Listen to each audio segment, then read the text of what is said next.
देखिए ये चैप्टर है हमारे पास में ऑब्जेक्टिव कॉम्प्रिहेंसिव, यानी पैसेज आपको दिया जाएगा और उसमें से कुछ क्वेश्चन है आपको ऑब्जेक्टिव पूछे जाएंगे। तो इससे रिलेटेड हम कैसे ऑब्जेक्ट का जो कॉम्प्रिहेंसिव आपका पैसेज रहता है उसको कैसे सॉल्व करते हैं।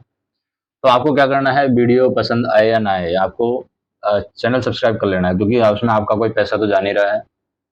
10-20 सेकंड में आपका कोई बड़ा नुकसान होने वाला नहीं है, लेकिन मेरा फायदा हो जाएगा। तो आपको सब्सक्राइब कर लेना है। रिक्वेस्ट है आपसे कि सब्सक्राइब कर लीजिए, बाकी आपकी इच्छा है, मानिए ना मानिए। ठीक है, ऑब्जेक्टिव कॉम्प्रिहेंसिव है, उसमें पैसेज दिया जाएगा। नंबर ऑफ पैसेज है, उसका कुछ पार्ट आपको नीचे दिया जाएगा क्वेश्चन के अंदर, और उसमें आपका इंग्लिश का टेस्ट लिया जाता है कि आपका इंग्लिश कैसा है। Objective English test of comprehensive exam are design to assist through question the verbal ability. उसमें इस तरीके से डिजाइन किया जाता है कि आपकी वर्बल एबिलिटी को चेक करेगा, लैंग्वेज स्किल्स को चेक करेगा, knowledge of the examinees on grammar पर किस तरीके का नॉलेज है, वोकैबुलरी पर किस तरीके का नॉलेज है, और कॉम्प्रिहेंसिव ऑफ रिटन इंग्लिश, यानी कोई इंग्लिश लिखा हुआ है उस पर किस तरीके का नॉलेज है, किस तरीके की पकड़ है स्टूडेंट की, वो सारा चीज़ ये चेक करता है। Therefore, student to required to read the passage carefully and choose a correct answer out of the alternative given under the questions। मतलब अच्छे से पैसेज को पढ़ना है और उसका जो आंसर दिया हुआ है नीचे उनको अच्छे से सॉल्व करना है। However, the question are challenging and they are require an appreciation of more than just the superficial understanding of the passage। मतलब कि आपको क्या है, जो क्वेश्चन दिए जाएंगे वो थोड़े बहुत चैलेंजिंग हो सकते हैं। It is very important that due attention should be paid to comprehensive exercise. मतलब आपको कुछ पॉइंट्स यहाँ पर ध्यान रखना है, जब भी कॉम्प्रिहेंसिव एक्सरसाइज आप सॉल्व कर रहे हैं तो आपको कुछ बातें यहाँ पर ध्यान रखनी है। It is pertinent to note that the sense of language and fund of the word should be ample enough so that student may not feel disadvantage on that account। दूसरा, the question are based on the what is stated and implied on each passage। मतलब question उसी पर base होंगे जो passage में दिया हुआ है, बाहर से क्वेश्चन नहीं रहेगा, पैसेज में से क्वेश्चन आपको पूछा जाएगा। Invariably, and the inference is based on the logical consequence of the information in the passage। Therefore, the answer must be based on and supported by the information given on passage under reference। मतलब जो भी answer रहेगा वो passage का support करना चाहिए, passage का oppose नहीं करना चाहिए कि पैसेज में कुछ लिखा हुआ है आंसर आप कुछ लगा रहे हैं। अपने मन से अजम्पशन आपको नहीं लगाना है। In some competition exam, the students are also required to answer question on synonyms and antonyms given in passage। It is very important to note that the meaning of word should be chosen from the alternative in the context of the theme of passage। One must not take into account only the literal meaning of the word। तो यहाँ पर passage से synonyms antonyms है वो भी वहाँ पर passage से मैच करना चाहिए, वो दिया हुआ है। तो पैसेज पहला पढ़ते हैं हम। देखिए पैसेज पहला अच्छे से ध्यान से पढ़ेंगे हम और उसके बाद में आंसर देंगे क्वेश्चन का। अब क्वेश्चंस का आंसर देंगे, पैसेज ध्यान से पढ़ेंगे तो समझ लेना है हमें क्या क्या है। एक बार आप क्या है, पैसेज पढ़ने से पहले थोड़ा बहुत क्वेश्चंस देख लीजिए एक बार, तो उससे थोड़ा क्या है आपको आइडिया लग जाएगा। एक पैसेज में 10 क्वेश्चन है, तो थोड़ा सा आइडिया आप क्वेश्चन से ले लीजिए ताकि आपको थोड़ा सा ध्यान रहेगा। देखिए, king bodyguard did so, what is following correctly explain did so. The king bodyguard के बारे में है, according to king information, invention of the physician. तीसरा पैसेज के ये स्टेटमेंट है, इसको छोड़ दीजिए। फिजिशियन विजिटेड द कोर्ट, ठीक है, according to jester what is effect the eating of half of boil आ जाएगा। Which of the surprise the countries, उसके बाद में jester be without the sorrow, the king offer death sentence to jester because of the jester had, he realized mistaken believing in such magic things, the things honored the jester for the eject। ये सारे questions हैं। अभी देखिए passage हम पढ़ लेते हैं। जैसे ये क्या है, विश्वदित्य, विश्वदित्य व्यक्ति का नाम है। Vishwaditya the king of Magadha, Magadha के किंग है Vishwaditya. Heard that a great physician who lived in the neighbouring kingdom has invented an edible magic substance. मतलब कि एक मैजिकल सब्सटेंस है, पास में रहने वाला किंगडम है, वहां पर कोई फिजिशियन है, उसने उसका इन्वेंशन किया है। Magic substantial he eated with sweet meet.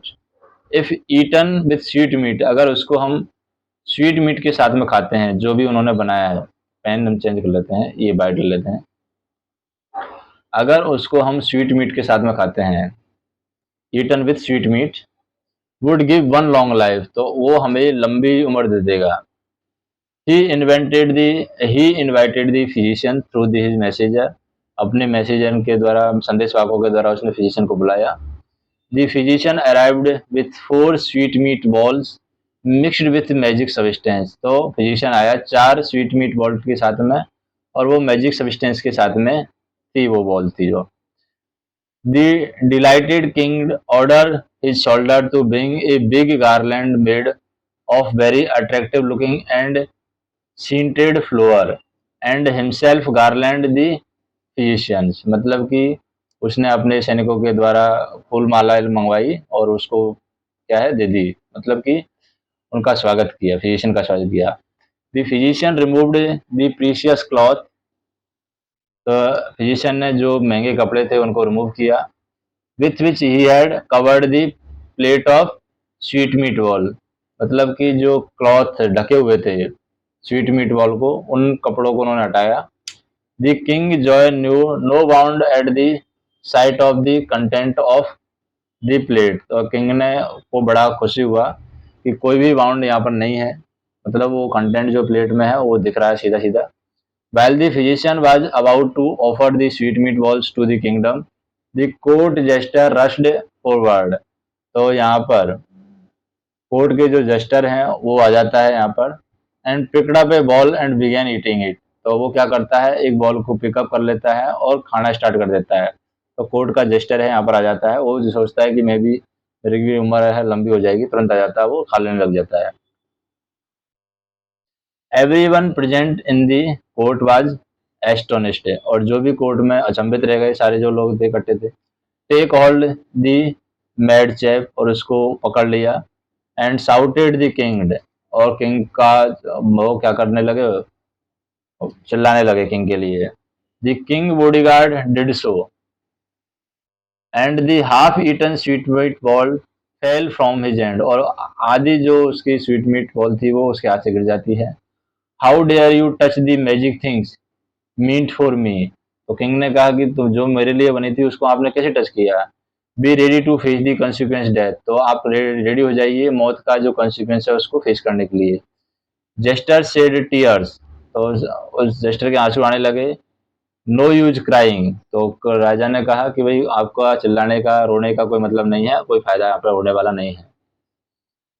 I am crying for you, उसने बोला कि मैं तुम्हारे लिए चिल्ला रहा हूँ। My lord replied the jester, jester ने बोला कि मैं तुम्हारे लिए चिल्ला रहा हूँ, मैं तुम्हारे लिए रो रहा हूँ। क्यों रो रहा हूँ भाई, आस्क्ड द किंग, क्यों रो रहे हो, राजा ने पूछा। My lord by eating only half of the magic things I am going to die, क्योंकि मैं सिर्फ आधा खाया, इसी की वजह से मैं मरने जा रहा हूँ। तो आप सोचिए आप पूरा खा लेते तो क्या होता। What will happen to you when you eat the whole of magic things, अगर आप पूरी चीज खा लेते तो आपका क्या होता। Said the jester, the king saw sense in what the jester said, तो किंग ने देखा कि जेस्टर क्या कहना चाह रहा है, उसका सेंस देखा। He realized his mistake of believing in such magic things, तो उसने अपनी जो मिस्टेक है उसको रियलाइज किया कि ऐसी जो मैजिक चीजें हैं उन पर ध्यान नहीं देना चाहिए। ही सुटेबली ऑनर्ड दी जेस्टर, और उसने जेस्टर को क्या दिया, मतलब जो भी उसका सम्मानजनक जो चीजें थी वो उसको दी, जेस्टर को मतलब इनाम दिया। अब देखिए क्वेश्चन में आप पढ़ेंगे तो तुरंत आपको समझ में आएगा कि पैसेज में उसका आंसर कहाँ रहेगा। The king bodyguard did so, which of the following correctly explain did so, क्या किया उन्होंने।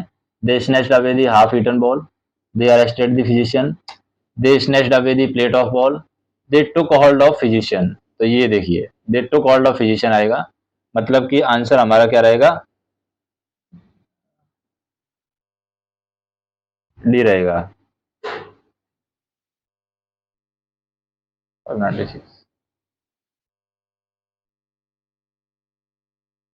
एक मिनट देख लेते हैं। आंसर हमारा 596 रहेगा।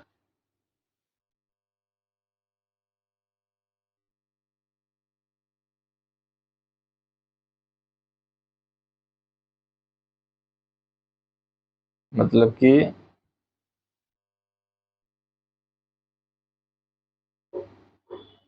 एक मिनट रुकिए, थोड़ा सा हम कर लेते हैं।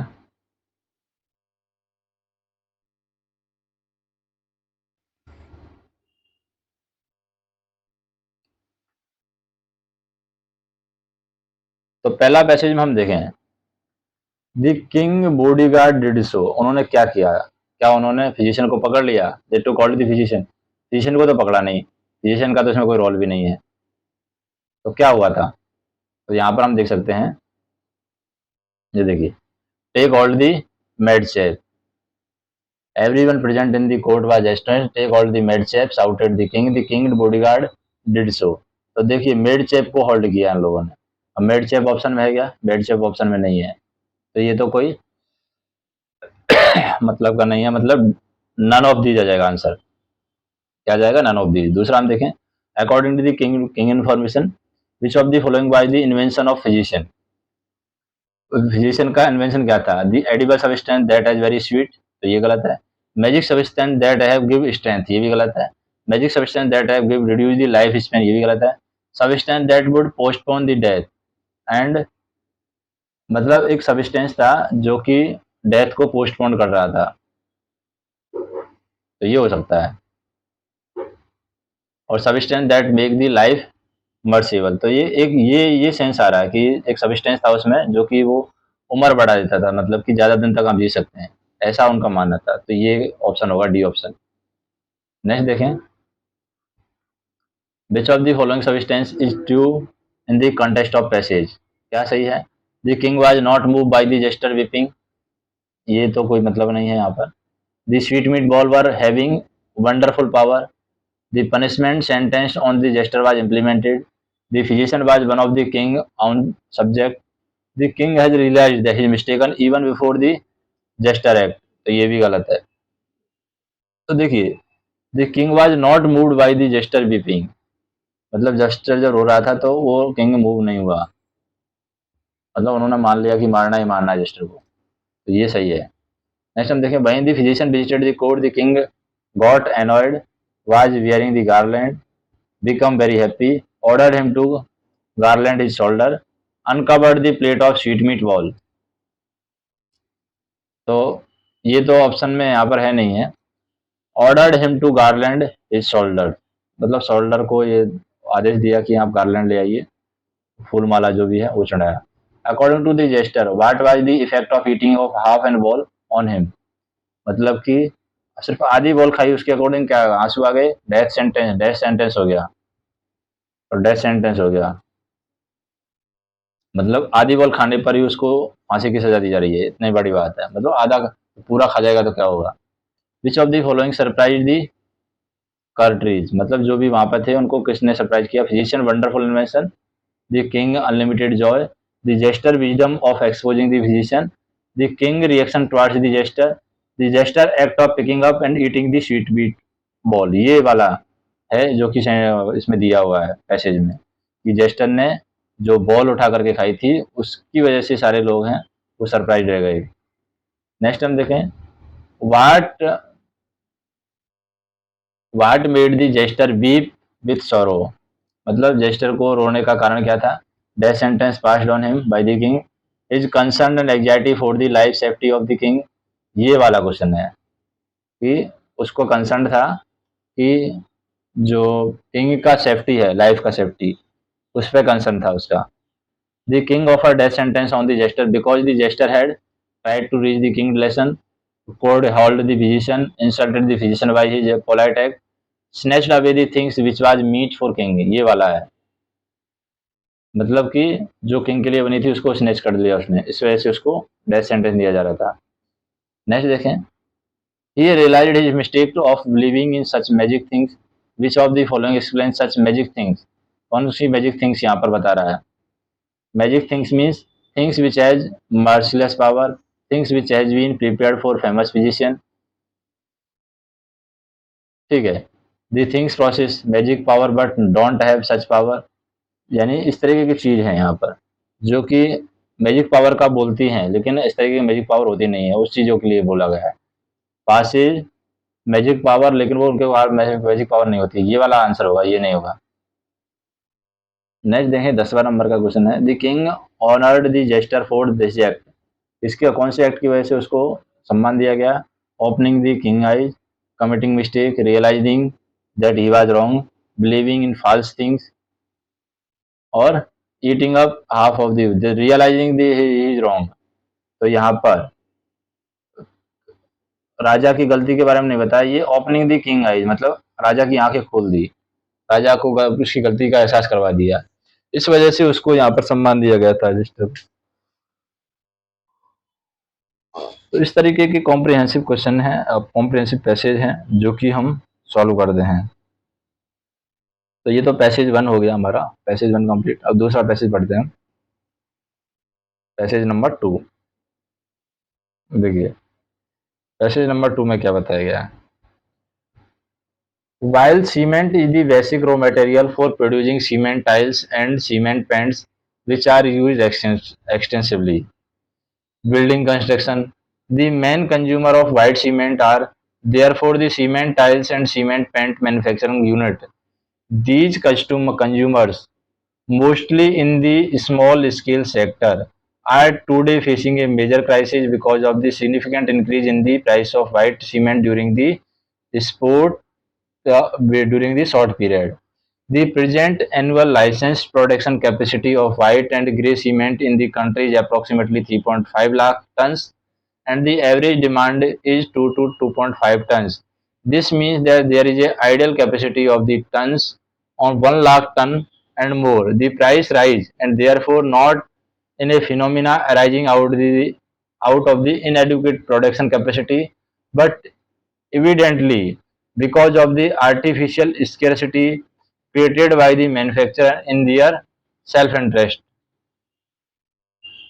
The main reason for the continuing sprout of the cement price is the decontrol, and as it is there is a stiff competition in the cement paint and the tile manufacturing business, any further price revision at this stage is bound to have severe adverse impact on the market condition. The government shall take the adequate step to ensure the suitable control are brought in, and else it should allow import of cement. तो यहाँ पर हम देखें passage में क्या क्या हो सकता है। तो why the price of cement going up because of the government is controlling quota, ये भी नहीं है। Export of white cement because of the large use of white cement, because of extensive use of white cement for construction. तो किस वजह से यहाँ पर बढ़ रहा है? None of these. तो देख नन ऑफ दीज है, क्यों क्यों बढ़ रहा था, रेट क्यों बढ़ रहा था? देखिए डिमांड और सप्लाई की वजह से बढ़ रहा है। देखिए यहाँ पर अप्रोक्सीमेटली कंट्री में जो प्रोडक्शन हो रहा है वो 3.5 लाख टन हो रहा है, जबकि डिमांड जो है 2 to 2.5 लाख है। इसका मतलब कैपेसिटी तो आइडियल है, तो यहाँ पर इनएडिक्वेट प्रोडक्शन हो रहा है, इसकी वजह से इनएडिक्वेट प्रोडक्शन हो रहा है, इसकी वजह से बढ़ रहा है, प्राइस है वो बढ़ रहा है। तो इनमें से कोई भी ऑप्शन नहीं होगा, नन ऑफ दीज होगा आंसर, ठीक है। नेक्स्ट देखते हैं।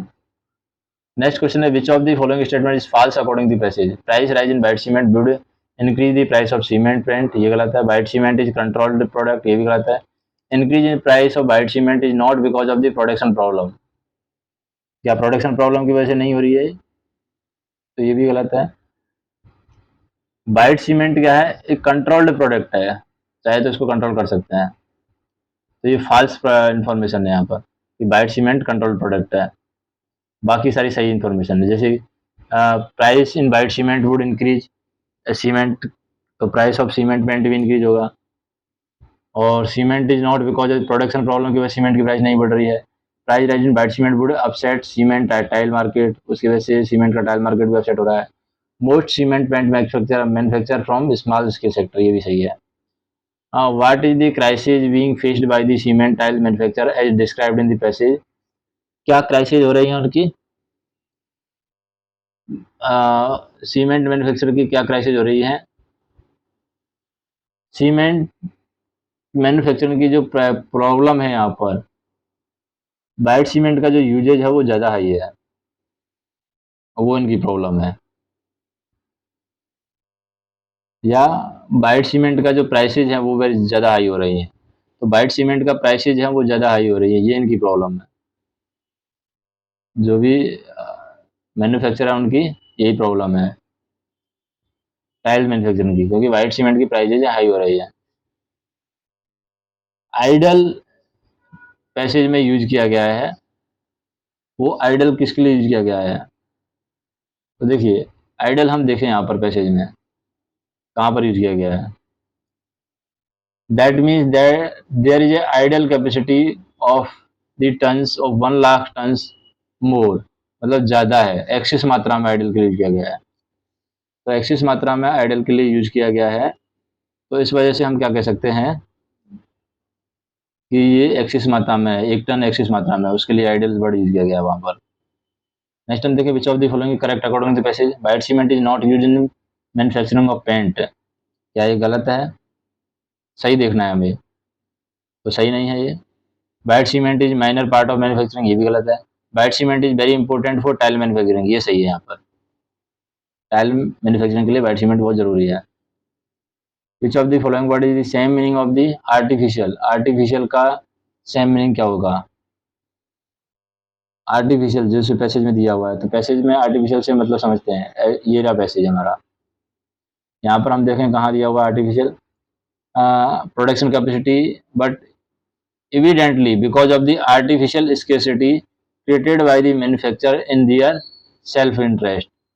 तो आर्टिफिशियल स्केर्सिटी उन्होंने जनरेट कर दिया यहाँ पर। इसका मतलब हम कह सकते हैं डेलिब्रेट कर दिया है। आर्टिफिशियल मतलब डेलिब्रेट कर दिया पैसेज के according. What is the author suggestion to bring down the price? Price को डाउन करने के लिए ऑथर का सजेशन क्या है? गवर्नमेंट को यहाँ पर कंट्रोल कर लेना चाहिए वाइट सीमेंट मार्केट पर। तो यही एक मात्र तरीका है ताकि उसकी प्राइस को डाउन किया जा सके। नेक्स्ट हम देखें, which of the following word है the opposite meaning of the word basic? जो बेसिक यूज किया गया है, तो बेसिक का अपोजिट वर्ड क्या होगा? बेसिक का अपोजिट होगा अनइम्पोर्टेंट, मतलब ज्यादा इंपॉर्टेंट नहीं है। Which of the following correct according to passage? Cement production capacity more than usages, तो यूजेज से ज्यादा सीमेंट के प्रोडक्शन है, ये सही है। What will be presumed from the passage regarding the foreign trade in cement? क्या हुआ है? Country is exporting cement at present, the country is importing cement at present, या फिर countries exporting and importing? Countries neither exporting और nor importing cement, यहाँ पर दिया हुआ है ना तो एक्सपोर्ट कर रही है ना इम्पोर्ट कर रही है। इस सेंटेंस से हमें ये, यानी इस बेसिस से हमें यही पता चल रहा है, ना तो वो एक्सपोर्ट कर रही है ना ही वो इम्पोर्ट कर रही है। ठीक है, और बाकी कुछ आइडिया यहाँ पर नहीं लग रहा है इससे। अभी हम देख लेते हैं third passage.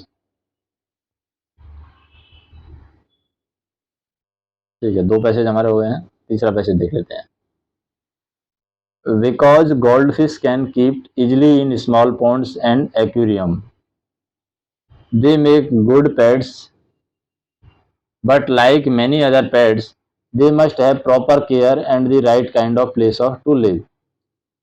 As twins fish require a minimum of 2 gallons of water containing sufficient oxygen to support life. Some oxygen will make its way into the water and equilibrium from the air and the touches the surface. Plant in equilibrium also help in furnish oxygen. Snail helps to keep an aquarium clean. Thus, with plenty of plants and snail, the water in aquarium does not have to change frequently. A large lake may prove to be quite unsuitable abode for goldfish. It is important that goldfish should not be overfed. They can be fed such things as dried insect in addition to commercially prepared goldfish food, but they should never be fed more than once a day. Even then, they should not be given more food than can be consumed in about 5 minutes. This ensures prolonged life. तो इसकी वजह से लंबी life हम ensure कर सकते हैं। अब पैसेज देखें, which of the following statement is true, gold fish should be taken food only once a day, ये सही है, मतलब दिन में एक बार ही वो खाना खाती है, ये सही है। नेक्स्ट देखें, which of the following statement is not true, snail makes the aquarium clean by eating up gold fish, क्या ये सही है? ये सही है हमारा, मतलब ये गलत है, स्नेक गोल्ड फिश को नहीं खाती है, बाकी मतलब वो ऑक्सीजन वगैरह देती है उसकी वजह से। 2 gallon of water with sufficient oxygen enough for 2 inch fish, ये सही है। Gold fish can be made good food good pets, ये भी सही है।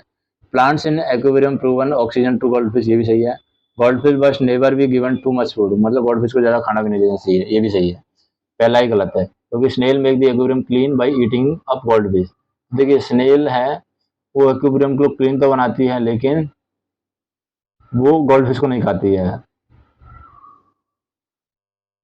यहाँ पर हम देखें, plenty of plants and snail, the water of equilibrium does not have to change frequently, snail की वजह से वो वाटर है वो जल्दी जल्दी चेंज नहीं होता है वहाँ का, ठीक है। Which of the following help the supply gold fish with oxygen, तो देखिए प्लांट है ये हेल्प करते हैं इसकी, गोल्ड फिश की ऑक्सीजन सप्लाई के लिए, यानी ऑक्सीजन की सप्लाई है गोल्ड फिश को कौन करता है? प्लांट करता है। Water is the equilibrium need to be changed, water उसका अंदर एक्विलिब्रियम चेंज रहता है किसके? There are plenty of snail and plant and it, या there is no sufficient oxygen in it, it is very clean and containing sufficient oxygen, it does not contain goldfish food and dry inspect none of these, तो यहाँ पर क्या आ जाएगा? देखिए sufficient oxygen नहीं रहती है, यहाँ पर हमें इक्विलिब्रियम को चेंज करने की जरूरत है अगर हमारी ऑक्सीजन सफिशिएंट नहीं है। What is important to remember when feeding gold fish, क्या है? There should be feed more than once day, गलत है। At 5 minutes interval, they should be feed with plants and animal, they should be feed only once a day, ये सही है। यहाँ पर ये सजेशन दिया जाता है कि उनको एक बार ही खाना देना चाहिए। तो बाकी पैसे जो है वो हम नेक्स्ट वीडियो में देखेंगे। तो आपको अगर वीडियो पसंद आए तो वीडियो को लाइक कीजिए, चैनल को सब्सक्राइब कीजिए, कमेंट कीजिए कि हम क्या इम्प्रूवमेंट इस वीडियो में कर सकते हैं, वही इम्प्रूवमेंट की तरफ हम ध्यान देंगे। धन्यवाद।